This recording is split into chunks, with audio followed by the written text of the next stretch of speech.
জানেন কি বঙ্গে জগদ্ধাত্রী পুজোর প্রচলন কবে থেকে হয়েছিল? প্রশ্ন এসে যায়, জগদ্ধাত্রী শব্দের অর্থটা কি? পণ্ডিত ও শাস্ত্র বিশেষজ্ঞরা বলেন, জগৎকে যিনি ধারণ ও পালন করে থাকেন তিনিই জগদ্ধাত্রী। হেমন্তকালের শুক্লা নবমী তিথিতে আমাদের বাংলায় জগদ্ধাত্রী দেবীর আরাধনা হয়। এই হেমন্তে আরাধনা হয় বলেই হৈমন্তিকা নামেও পরিচিত মা জগদ্ধাত্রী।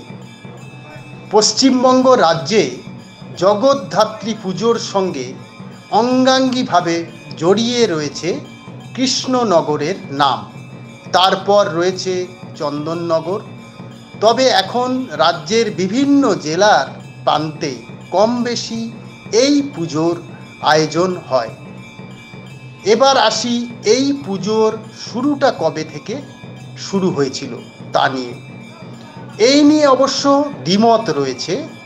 কেউ বলেন জগদ্ধাত্রী পুজোর প্রথম শুরু হয়েছিল 1762 সালে, যখন বন্দি দশা মুক্তির পর রাজা কৃষ্ণনগরে এসেছিলেন। সে সময় দুর্গা পুজোর বিসর্জন সমাপন। দুর্গা পুজোয় উপস্থিত না থাকতে পেরে মহারাজা মনে মনে খুব কষ্ট পেয়েছিলেন। ব্যথিত মন নিয়ে তিনি ঘুমোতে যান।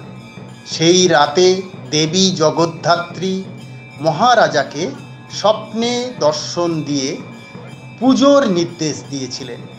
সেই থেকে মা দুর্গার আদলে দেবী জগদ্ধাত্রীর আরাধনা শুরু হয়েছিল। রাজবাড়িতে কৃষ্ণচন্দ্রের পুজোর আয়োজন ও উৎসাহ দেখে অনুপ্রাণিত হয়ে ফরাসি দেওয়ান ইন্দ্রনারায়ণ চৌধুরী চন্দননগরে জগদ্ধাত্রী পুজোর আয়োজন শুরু করেছিলেন। তৎকালীন চন্দননগর পরিচিত ছিল ফরাসডাঙ্গা নামে। তবে কৃষ্ণনগর রাজবাড়ির জগদ্ধাত্রী পুজো বাংলার প্রাচীনতম জগদ্ধাত্রী পুজো বলে পরিচয় বহন করে। একসময় রাজা শুরু করেছিলেন, এখন তার প্রজারাও জগদ্ধাত্রী আরাধনায় মেতে ওঠেন। জানেন কি বঙ্গে জগদ্ধাত্রী পুজোর প্রচলন কবে থেকে হয়েছিল? প্রশ্ন এসে যায়, জগদ্ধাত্রী শব্দের অর্থটা কি? পণ্ডিত ও শাস্ত্র বিশেষজ্ঞরা বলেন, জগৎকে যিনি ধারণ ও পালন করে থাকেন তিনিই জগদ্ধাত্রী।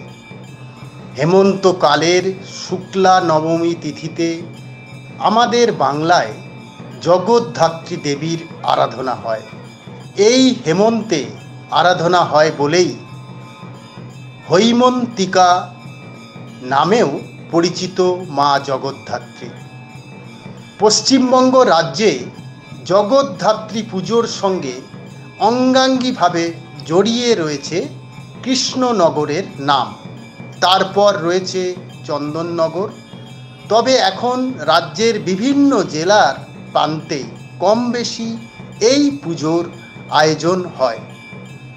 এবার আসি এই পুজোর শুরুটা কবে থেকে শুরু হয়েছিল তা নিয়ে। এই নিয়ে অবশ্য দ্বিমত রয়েছে।